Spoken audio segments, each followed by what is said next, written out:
born in the moonlight. Ain't no fair to say. Can't breathe in the sunlight. Hello Aromas, this is Aromie here, and welcome back to Red Embrace Hollywood. We are here with Marcus with a C, not a K, and I'm going to tell these little fools this is not the right Marcus. Huh? Whatever, she said it's Marcus, right? Yeah, that's what I heard too. Hey, don't let him slip away.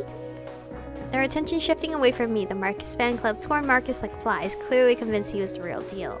They pestered him with a constant stream of questions, asking about everything from his political views to whether he thought the Beatles' White Album was better than Abbey Road. Sorry, that's probably Abby. Oh my god. The quiet, fumbling replies he gave were very un-Marcus-like, but none of the vampires seemed to notice or care. Some of them shoved things into his hands to an autograph, where he reluctantly etched an M, followed by an ambiguous squiggle. Judging from Marcus's reaction, tonight wasn't the first time this kind of thing had happened, and from the defeated look on his face, I figured it probably wouldn't be the last. Eventually, the group started trickling off, running back down the bar.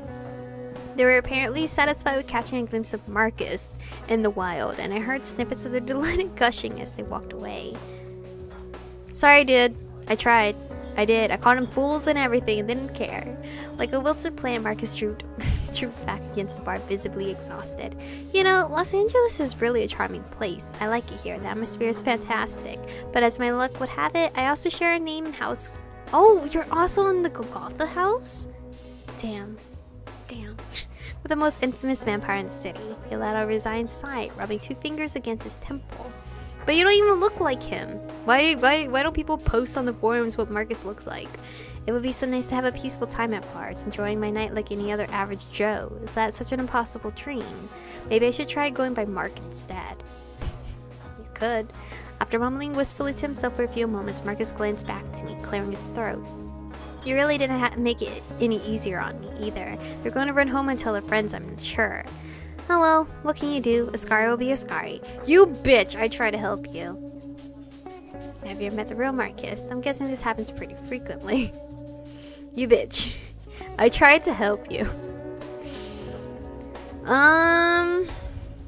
probably has. Have you met the real Marcus? No, never once in my life, which makes it worse somehow. He grumbled under his breath, but in the passive way of someone who wasn't up to fighting fate. From what I know, the real Marcus likes to pull pranks a lot, so every time I say I'm not Marcus, they just think I'm playing around. It's usually not that bad, just a little inconvenient, but then other times, with a quiet flustered cough, Marcus stared very intently into his glass. You know, the kind of shop Marcus runs, right? Well, sometimes his fans decide to give me gifts that match the store's aesthetic. I can deal with signing the occasional t-shirt, but when somebody shoves a cattail attached to a plug into my hands at the drugstore, things have gone a little too far. I mean, I think it's pretty... No, it's not. At this point, I think you should just embrace it. Maybe you could try and clear things up with the real Marcus? Yeah, do that. Totally. That'll work. Which choice? Where am I at? What save am I at? Oh, I'm at 9. This one. I've tried, but I can't get in contact with him. And you know, a part of me can't shake the suspicion that he's actually helping spread the fake identity. As Marcus shared his lamentations with me, I spotted two Mavar coming from the bathroom hall nearby. The next moment they froze, staring at us intently. Hey, is that... Holy crap, is that Marcus? Their eager gasp rang through the air. Lord have mercy. Like he'd just been shot from a cannon, Marcus turned and bolted for the exit, leaving his half-finished glass of blood behind. One of the Mavar ran after him, giggling delightedly. I mean, he's real cute. And just like that, I was left alone in the bar once more. Well, shit. Heath's not here. I would have been disappointed if I went to see him first. I left the bar's quiet ambiance, returning to the street. When I glanced towards the sky, I realized sunrise was on its way, so I decided to head back to my hotel room. It'd been an interesting evening, though it was hard to believe my 6th night as a vampire was already ending. Yet here I was, steadily adapting to the new world around me, changing in ways I couldn't yet understand. That felt like an ending. Like you got bad ending number 1. As I made my way towards the hotel elevator, ready to head back to my room. Oh, excuse me, but you look like you look like just the woman I wanted to see. Who the hell? A lilting voice suddenly called out behind me. Heath! I turned to see Heath sauntering up, smiling delightedly, a cigarette dangling between his fingertips. But what's with this music? Heath, how are you? What a coincidence, you look like the man I wanted to see. Hi, but could you maybe not smoke inside?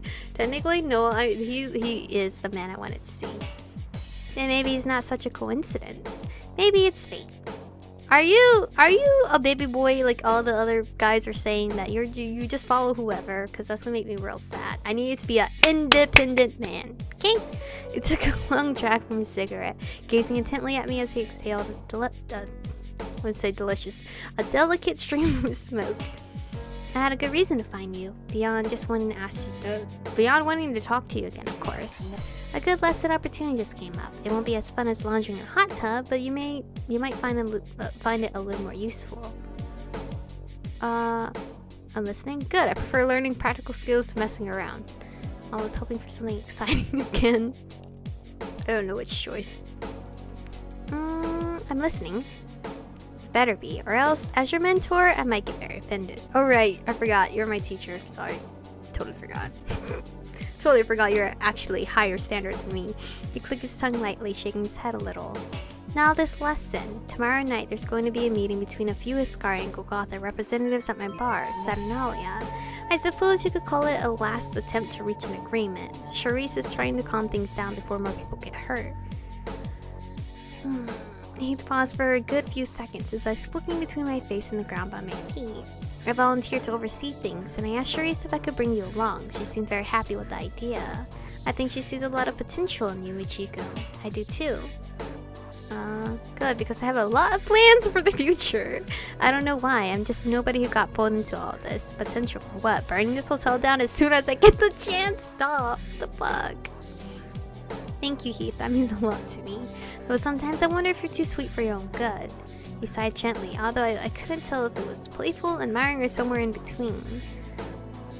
Well, as much as I hate to say it, I've got to head out for another errand. Maybe for the best, or else I'd want to listen to you until sunrise. But if you can, could you come out by 9 or 10 tomorrow? I'd like to chat with you a little more before the meeting starts. Especially since you're much more interesting than politics. Oh, I didn't mean to say that out loud.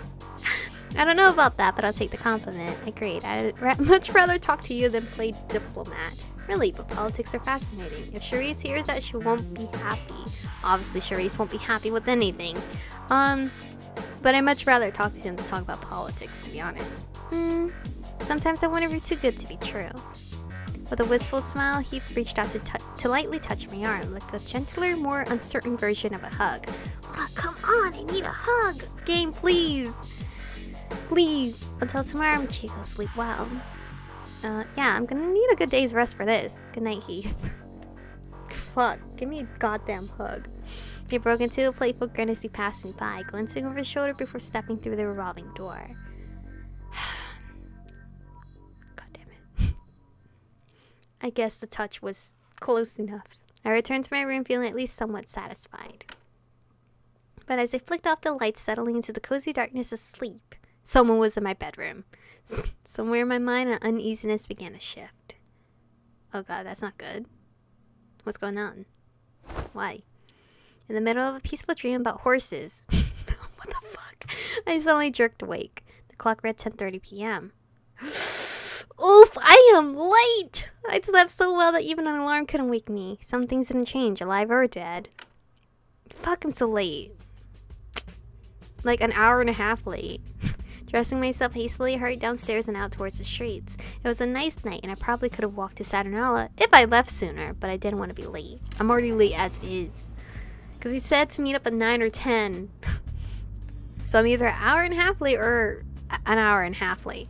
An hour, whatever. 1 hour and a half or 30 minutes late. I held a cab and relaxed in the back seat, watching the city lights flicker by my window. For some reason, as we rode down the street, I had the odd sense that I was being watched. By whom or what, I had no idea. Definitely not the cabbie, who was loudly singing along to the Bayside Boys version of Macarena on the radio. But I couldn't shake the feeling that a pair of eyes was following me, observing me distantly. Who the fuck? It's David, isn't it? It's David. Outside Saturnalia? I mean, they said... They've already told me several eyes are always watching me, so I should be careful. They're just watching me hop from one guy to another, like checking out their politic views and everything. Outside Saturnalia, I paid the driver and approached the bar, glancing around briefly. After you. A well-dressed woman who happened to reach the door at the same time politely held it open for me. No, after you! Thank you. I can open doors myself, thanks. Let's not be that rude, bitch, alright? The fuck? No, after you. No! I reached out to hold the door instead, and the lady let out a soft laugh before nodding her thanks. Yeah, after you. I'm not gonna be that rude, but yeah, thank you. I mean, I technically could, but I don't know where she stands. So, if she's a Golgotha, it just shows that, hey, I'm a Iskari and I'm nice. We're all just humans, okay? A louder, well, all vampires. A louder chatter than usual filled the warmly lit bar. As my eyes scanned the crowd, I noticed a few familiar faces. The same Golgotha who'd been at the parking garage with Randall, and some tougher-looking Iskari from the hotel. They seemed to recognize me too, judging from their long, scrutinizing stares. Bitch, I'm part of your team, Iskari guy! The meeting didn't look like it had started yet, so I decided to search around for Heath. I quickly spotted him off by himself, lingering behind the bar, watching an old movie on TV, but he wasn't really paying any attention to it. His gaze looked distant, slightly unfocused, as if he were in the world of his own. What if he watches his own movies that he was in? I assumed he was in. Oh god, what is in my eyeball? Oh, eyelash. Great, that's nice. Heath. Hi. Even when I approached him, he still didn't notice me. With that far-off look in his eyes, he rolled an unlit cigarette between his fingertips, circling against his thumb and forefinger over and over. Kicked the back of his legs? What in the fuck? That choice! It's so rude! Gently squeeze his shoulder? Would that scare him? For a moment, a relaxed, even blissful expression drifted over his face. What was that? That was weird. That was weird. Are you not used to touches anymore? What if a stranger did that to you? You shouldn't do that. But he quickly jerked away, turning to face me with a startled gasp.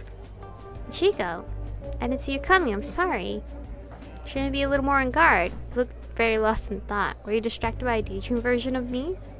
What the fuck? I'm not that bold to say that, so I'm not choosing that one. You looked very lost in thought. Oh, I might have been. Not about anything that would surprise you, I'm sure.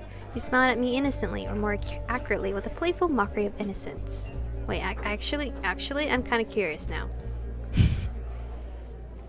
Well, my daydream version of you told me not to say anything about what we were doing. What? Oh, I think I just said too much.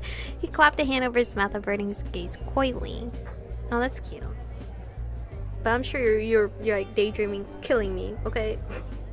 But in all honesty, I'm glad you came to me, Chico. I was starting to get a little nervous, to be honest. He paused, biting his lower lip hesitantly, eyes flicking towards the Golgotha in the corner. It's hard to predict how they'll bargain, and, well, I always feel like Golgotha can read my mind. It's hard to play diplomacy games if your cards are already exposed. You'll be fine, Heath. I can step in if you need me. I'm no diplomat either, but how bad can it really be? Think like a winner, not a loser. Let's think like a winner, not a loser. That's good advice. Maybe easier said than done, but I'll try my best. He put on a determined expression, although it did little to mask his obvious anxiety. If it seems like I'm worrying too much, I'm sorry. It's just that I get very passionate about things. Before I went on set, my mother would always say to me, when you really believe in a character, you're not putting yourself in them. They're coming out of you. That's why I try to completely put myself into everything I do. Because when it becomes a part of your identity, when it's not just a job or a cause or a hobby, you can find true meaning in it. And we all need meanings to get us through life. I think you're right. Our passions make life worth living. But what if you get dangerously attached to something? I don't really give a damn about most things, but I live my life just fine. What if you get dangerously attached to it? The risk is always worth it. Without that risk, it wouldn't have any value at all. He trolled off, running his fingers delicately up and down the length of his scarf. Okay. So you would die for someone, is what I'm hearing. You know me, Chico? If this meeting goes well, you and I might be heroes. None of us, well, the Golgotha and Iskari at least, want to see any more bloodshed. A compromise between the Golgotha and us could lead to a treaty with the Mavar, and we could say we helped make that happen. You're right, this might be the key towards a peaceful end to the war. I want to get my hopes up, Heath. Peaceful solutions don't always work. It would be nice to fucking imagine that it'll work, though. He seemed to practically glow at the idea, reaching up to trail a fingertip lightly along his cross. Charisse, Marcus, even Randall, I think would thank us for it. I don't want to disappoint them, or you. I'm sure the Golgotha feel the same way. We have to connect with them somehow. You can never disappoint me, Heath. I think the Golgotha, honestly, I don't know their point of view, so I can't say that, but Heath, you'll never disappoint me. Maybe. I don't know about that, Michiko. Despite his modest response, he didn't try to hide the delighted glimmer in his eye, biting lightly on the tip of his thumb. Excuse me? Yeah, excuse me, time. It is time to end today's episode. So, I don't know where this is gonna land. I don't think we're all gonna peacefully have a contract together. I have a feeling that's not going to happen, because it's not happening in this reality, in the world we live in. But I mean, this is just a game, so maybe, but then again, the game can mimic reality. We can't escape reality. But anyway, thank you guys for watching today's episode. Stay beautiful, and I'll see you guys in the next one.